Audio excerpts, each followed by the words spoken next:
Hi everyone. I hope you're having a great day today. Over the last few weeks, all of us have experienced serious challenge and a disruption of our lives, and social distancing has been particularly hard. I honestly think the only one that I can think of in the whole world that has really enjoyed this quarantine has been my dog Toby, because Toby gets to spend all day at my wife Denise's feet as she works at home. And he loves it, and she loves it too because she gets like a furry blanket on her feet, so she's good with that. But the rest of us, we're like seriously done with this. And so today I have some good news that I want to share with you that we have a tentative date for regathering as a church in our physical location, and that is June 28th. So just a couple weeks away, June 28th, we're planning to regather, and we're super excited about it. It is dependent though, and I just want to mention this too, it is dependent on the state moving from yellow to the green phase, which we anticipate is going to happen, and we think is going to happen, and we believe and want it to happen. So that will be our plan, June 28th. So I'm excited. I can't wait to see you. I can't wait to be back together and to connect in community once again. Now, as we work towards that date, there are several things that I need to say. First of all, getting back together is going to be awesome. It's going to be fantastic, and I can't wait.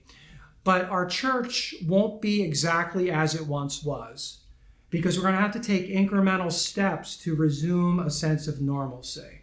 So there's some things that will be great and exciting, like going to a new auditorium and enjoying the tech and all those kinds of things. I can't wait for you to see it. But there'll be other things that we'll have to adjust and flex to make happen. And it might not be our first choice, but it is an incremental step towards our ultimate goal of getting together free of COVID and some of the challenges that we're facing now. First, on the tech side, in just setting up what you are going to experience and what we're working towards. On the tech side, we're planning to offer taped worship and live teaching. We're going to do taped worship and live teaching.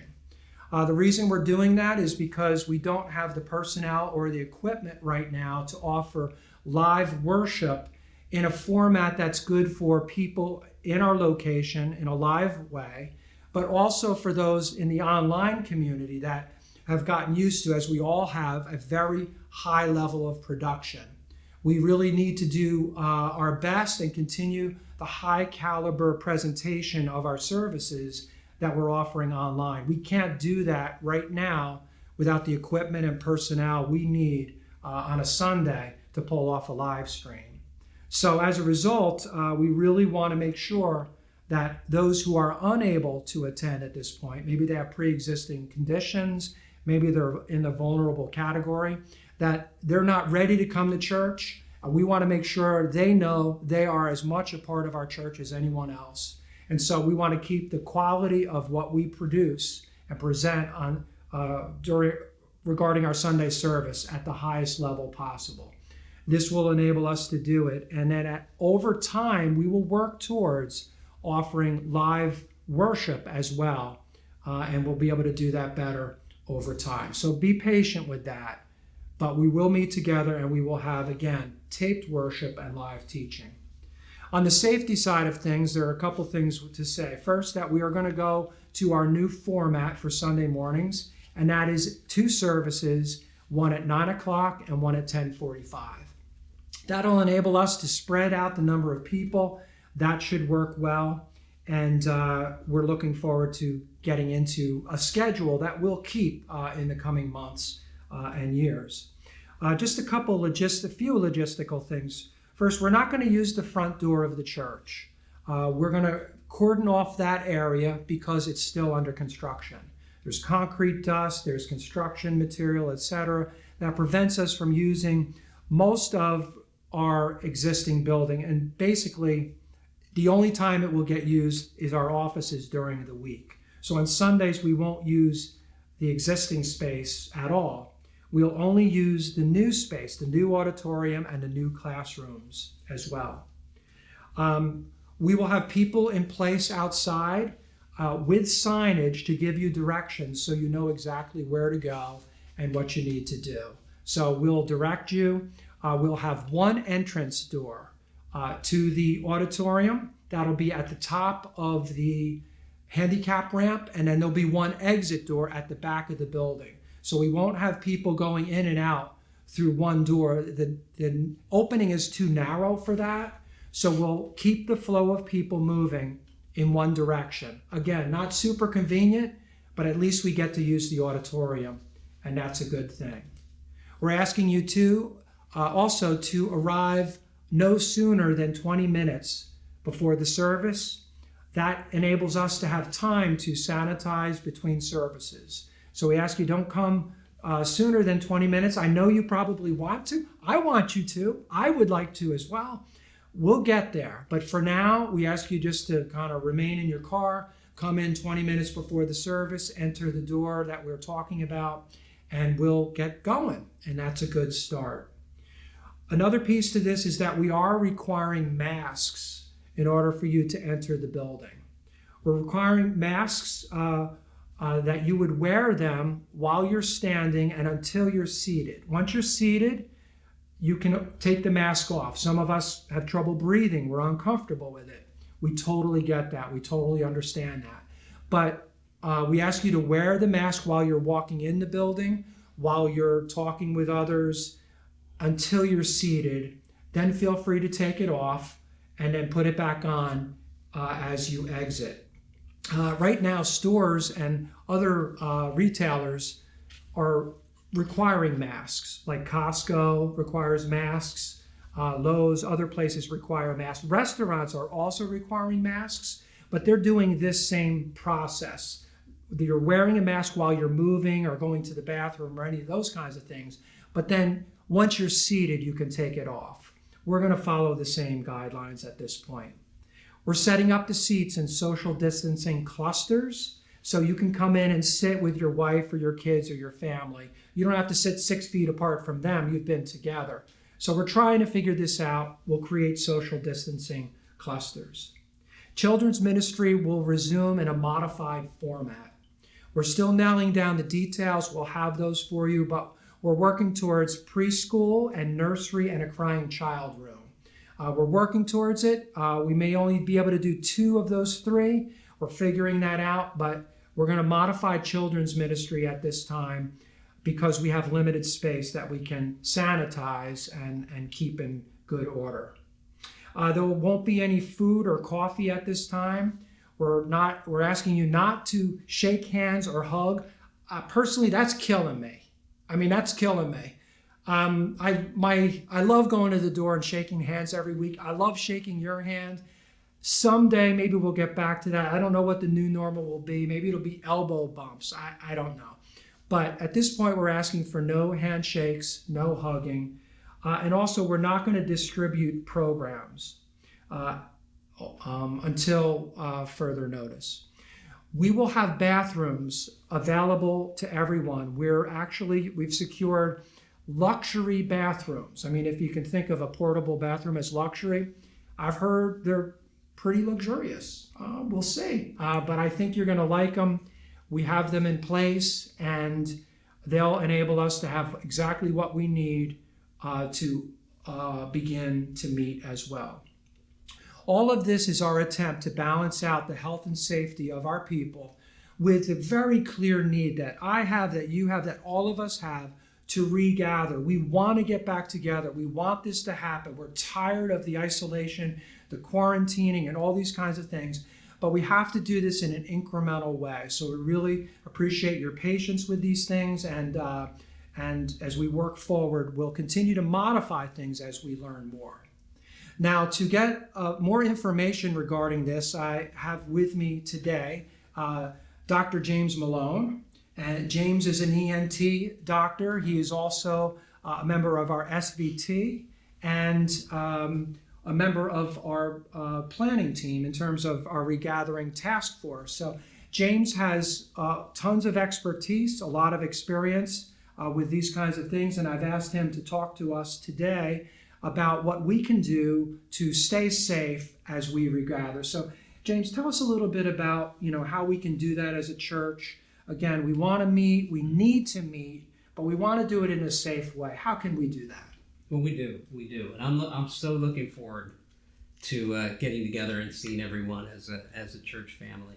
And like you said, I think we're ready to do that. It's time to do that, but we need to do it in a way that's safe for everybody, for our staff, for our families, for us as individuals. Right.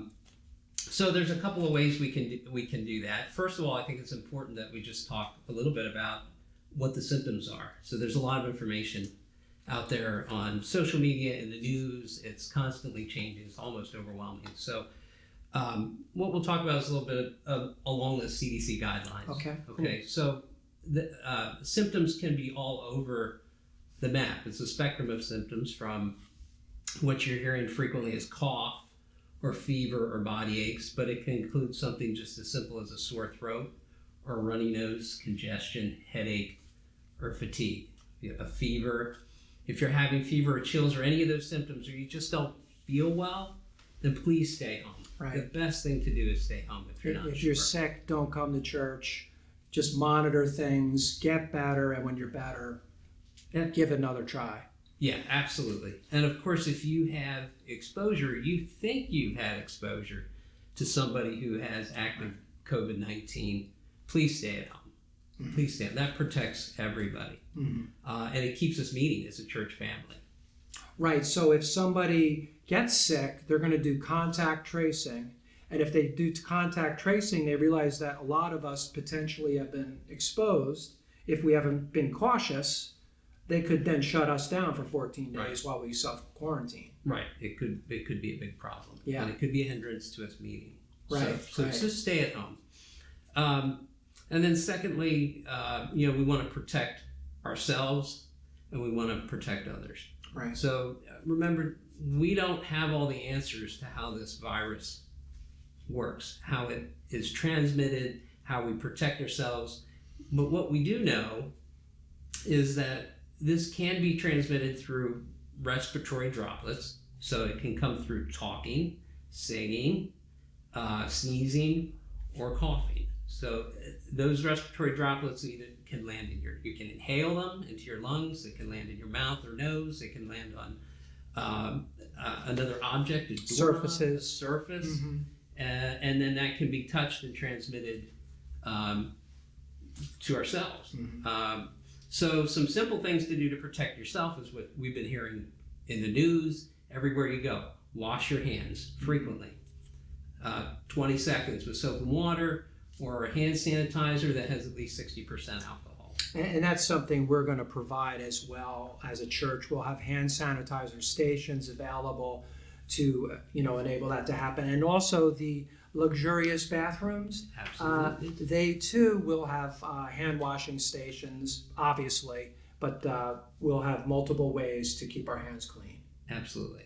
And of course, avoid touching your hands and face, your mouth avoid touching your mm-hmm. face and your right. mouth and your nose with unwashed hands.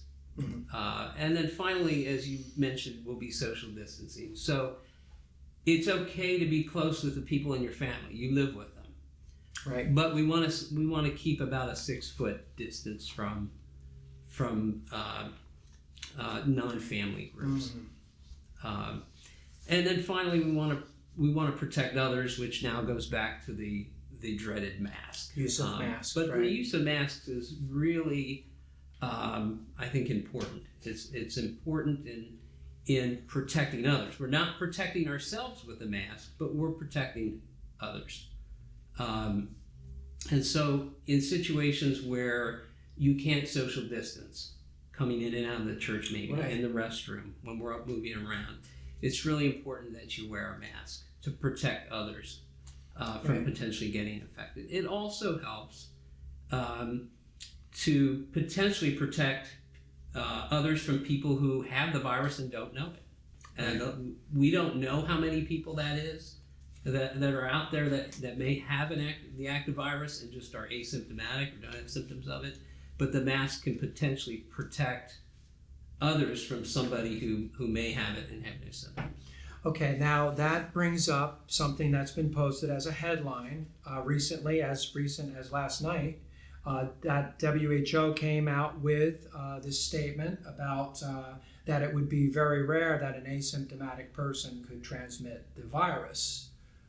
That seems to go against some of the science to date, and it seems like there is some question now about whether that was a fair statement, an accurate statement. It seems like maybe people are even walking it back. What is your assessment of that?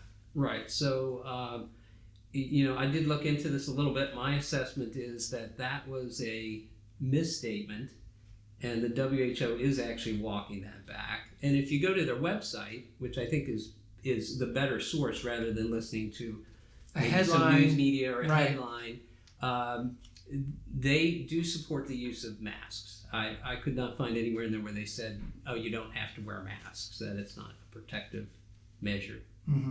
Okay. So I think that's important. I think the way you've structured it is great. I think we wear the mask in. When we sit down and we're in our group and we're socially distanced, we take them off. And then we just put them, we can sing without them on, and then we put them back on when we go out or when we use the restroom. And I was wondering how I was going to speak. Like if I had the mask on. Yeah, It kind of like muffled, like really. It would be interesting. Yeah. But I think you should take it off. Yeah, it might be real weird. Newcomers, I mean, guess they like, this is weird. We gotta go now. Or they do have a mask with a window in it. So I guess you could probably eat like a sandwich or something. Well, it's a clear window, a plastic window. Oh. So we can read your lips. Okay. I think the way we want to approach it right now in terms of masks, with this WHO statement, headline, whatever it is, it seems like there's a little uncertainty as to the origin of this. But we're going to continue to follow CDC guidelines. We'll continue to follow what science is telling us. And if that changes and say the CDC confirms that asymptomatic people are not spreading this virus, it's rare, well then other organizations like say Costco I talked about, or Lowe's or other places that are handling this well will come and make changes to their guidelines. We then would make changes as well based on the science and additional findings. But at this point, we'll continue to work that mask policy, adjust it as necessary. Absolutely. Yeah, I think we're learning. We're learning, and we just have to be flexible as more information comes out. We learn more about what this virus does and how it behaves. And we'll adapt. Cool. Thank you. Thank you, Dr. Malone. Appreciate it very much. And his expertise. And again, as a church, we're just trying to do the right thing. And I just want you to know that we're working towards this feverishly, very hard. There's a lot that goes into this. LifePoint won't yet be the same as you once knew it. So it's going to be a little different. I want you to know that. But we're taking incremental steps back to the community and the life that we once knew. So at this point, we just ask you to please be patient. Please be prayerful. And again, super excited to see you, to start this journey towards regathering and getting back to normalcy. And we really look forward to seeing you on June 28th. It's going to be a great day. Have a great day.